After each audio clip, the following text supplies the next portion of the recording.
Let's talk wide receivers on the second Browns report of the day. If you missed the first video, make sure to watch it afterwards. It was about Cleveland signing 2 players. Now, welcome into the Cleveland Browns report by Chat Sports. The biggest topic right now amongst Browns fans is 2 words, 1 position, wide receiver. So I want to go through the top wide receiver options via free agency, trades, or even the NFL draft. So we're going to break down each one of those 3 options in just a quick moment. But first, before we start looking at any wide receivers, help us grow this channel by sharing today's video on social media. A great way to do that is to share it on Twitter. And here's the deal I want to make with everyone watching right now. If you share this video on Twitter and then tag me in your tweet at Matthew Petey, I'm going to give you a shout out on tomorrow's Browns report. So share today's video on Twitter, tag me in the tweet, and boom, I'll give you a shout out tomorrow. Help get some more eyeballs on this video and grow this channel even more. So with that being said, I want to start looking at some Browns wide receiver options, whether it's through the draft or free agency or trades. And let's start with number 1, free agency, right? Because that's what we are in the midst right now. Who could the Browns go out and sign potentially? Well, I think a good starting point before we look at any players the Browns could sign is also how much money do they have? But I think we should take a look maybe at some names. So let's check out Mecole Hardman, Robbie Anderson, the chosen one. That's his name now, Chosen Anderson. Got a new Ocho Cinco in the league. Nelson Agholor, DJ Chark, and Isaiah McKenzie. So those are 5 free agents still on the block at the moment. There is one, though, that definitely jumps out, and that would be Kansas City Chiefs wide receiver Mecole Hardman. Now, I don't like the stigma around him that he is injury prone. Dude didn't miss a game until this past season. And when you look at those numbers from 2019 to 2021, it's kind of what you're paying for, right? I'm not signing or paying Mecole Hardman to be a wide receiver 1 or 2 on this team. I'm looking for a nice, speedy slot wide receiver 3 who can get somewhere to nearly 700 yards and maybe 6 touchdowns in a season. Now, we know that Juan Thornhill has been recruiting Mecole Hardman right after he signed with the Browns. Tweeted out, remember when we came together in 2019? Mecole Hardman hit him with the eyes emoji. I mean, is Hardman going to go to the Browns because of this? Probably not. But if the Browns are looking at him, maybe Juan Thornhill can put a good word or 2 in for the land and get Hardman to the lake. So, what about the other guys we looked at? Okay, here are their best individual seasons to kind of show you maybe the ceiling on some of these players. For Robbie Anderson, it was in 2020, went over 1,000 yards and 3 touchdowns. Nelson Agholor back with the Raiders that same year, nearly 900 yards and 8 touchdowns, finally figured out how to hold on to the football. DJ Chark back in 2019 eclipsed 1,000 yards and 8 scores. And then I have Isaiah McKenzie, who was just recently released. Last season was his best year, only 423 yards and 4 touchdowns. So now I want to ask this question to you, everyone watching. Should the Browns sign a wide receiver? This is the pinned comment on today's show. So if an ad break comes on by, take advantage of it, get into the comment section, and give me your reply, yes or no.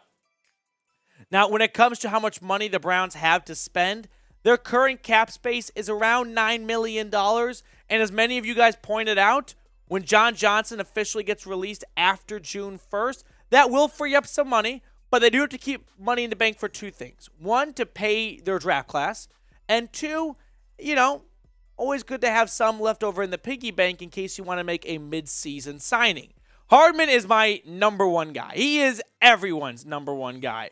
And if they can get him for $5 to $6 million a season, let's pop champagne, because that's an elite wide receiver room, in my opinion, with Amari Cooper, Donovan Peoples-Jones, and Mecole Hardman. Tossing Nick Chubb in the backfield and Njoku on the offensive line, breaking out. Yeah, that's going to be a tough offense to slow down.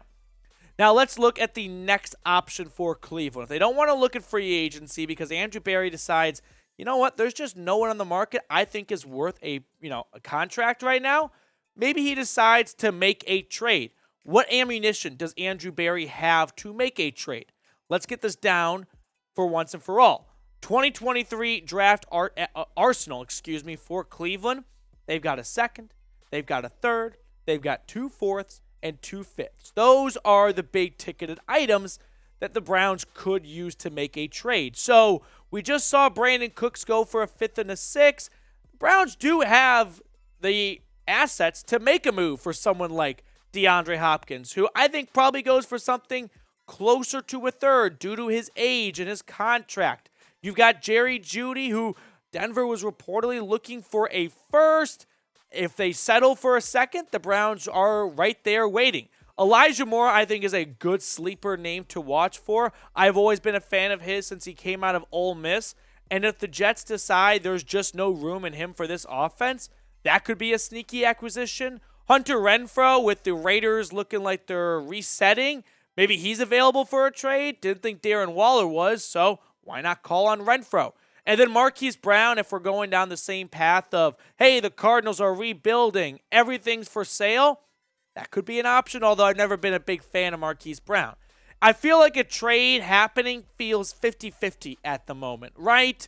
Now, they could wait for a price drop in a player, or they could be waiting for a draft day trade, right? Let's say Cleveland goes into the draft, and they say to themselves, if Josh Downs or Jalin Hyatt is off the board by the time we're on the clock at pick 42, let's call the Broncos and give our 42nd pick to Denver. Or see what it takes to get DeAndre Hopkins. Now that clock's ticking, if they want any picks at all, now is the time to make a trade.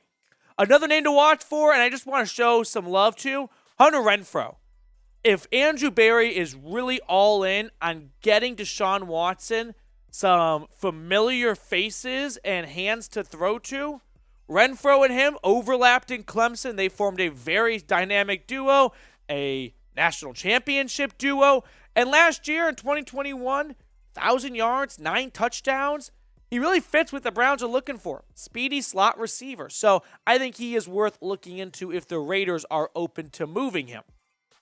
Now, if you haven't subscribed yet, please go ahead and do so. We've got free daily Browns content for you guys. Plus, we're reaching 20,000 subscribers soon, so help us reach that big milestone. But I think maybe the coolest thing about this channel is we are interactive here, right? We get you guys on screen so your voices and takes can be heard. And we also give shout-outs, okay? Like how we're going to give shout-outs to everyone who shares this video and tags me on Twitter. I just went to the video I put up this morning. Pick 5 of the first commenters, part of the Noti gang, we like to call it here. Lil Beam, Bill Gaines, Rick Stanfield, Brett Young, Matt Gerber. Shout out to you guys for being in the comment section early and often. Hit that sub button if you want to be on screen in a future Browns report. Third and final wide receiver option here is the NFL draft. If there's no free agents out that the Browns like, and Cleveland just can't make a trade happen, well, they settle for a very good option for filling holes on the roster, the draft, which I think we're sort of forgetting about right now. Now, there are a lot of good names in this wide receiver pool for the upcoming draft. I'm just going to nip it in the butt right now. Here are players that will not be on the clock, will not be on the board when the Browns are on the clock. Jackson Smith and Jigba, I think he's going round 1. Zay Flowers, absolutely going round 1. He might be the first receiver taken. Jordan Addison, I think is a round 1 receiver along with Quentin Johnston. So if you rule out all of those guys, as we would love to see one of them fall to 42, but very unlikely they even fall to round 1, who's out there waiting? Well, Josh Downs and Jalin Hyatt are my next 2 top players if the Browns are committed to picking a receiver at number 42. Tyler Scott and Marvin Mims and Tank Dell, Nathaniel Dell are all guys who are round 2, maybe fall to round 3 players. So if the Browns decide, you know what, we just don't love Josh Downs or Hyatt at 42nd, let's go best player available, pick a linebacker, Jack Campbell from Iowa, and then save our wide receiver need for round 3. But let's do assume the Browns pick a wide receiver at 42. I think it's going to be hopefully one of these 2 players, Josh Downs and Jalin Hyatt, right? Both one of the better receivers in football last year. Definitely made a name for themselves after being relatively unknown going into the 2022 season. Jalin Hyatt, of course, the number 1 receiver last year in college football, winning the Bilenkoff Award. 1,200 yards, 15 touchdowns, 5 of which came against Alabama. Never easy to score 5 touchdowns against a Nick Saban-led defense. I'm going to be a bit of a coward here and just say I like both of these guys, right? I'm a parent. I can't pick a favorite child, even if deep down I do have a favorite. I think either pick here would be a phenomenal pick because they are both what the Browns need on offense. Speed, right? They've got a lot of great ball tracking receivers who can work outside in Cooper and DPJ, but get me someone who can stretch the seam up the middle and force a slower linebacker to try and go step for step with them, and that's something Deshaun Watson can take advantage of. So let me know, who do you want the Browns to draft, right? If you were Andrew Berry and you got to submit the draft card, whose name would be on it? Give me that name in the comment section below. If I had to pick a dream option in all 3 phases we looked at today, Mecole Hardman's my number 1 guy in free agency. For trade, yeah, DeAndre Hopkins would be super fun, and maybe that is my dream guy. But if you can get Elijah Moore for cheap, a 22-year-old receiver who you could have for a long time and for cheap right now, that's tough to pass on after what he did his rookie year. And in the draft, I love Hyatt. He went to my alma mater. But Josh Downs, I think, does have this great combination of slot speed, but also for being a bit undersized, the dude doesn't play like that, right? He goes up and climbs trees and comes down with very tough catches and is great at attacking the ball at its point. So I love Josh Downs. I love Hyatt. But if I really had to pick one, it's 51-49, but I'm leaning towards Downs right now. That's going to do it for us on today's second edition of the Cleveland Browns Report. If you enjoyed today's show, give us a subscribe down below. Like the video if you haven't already.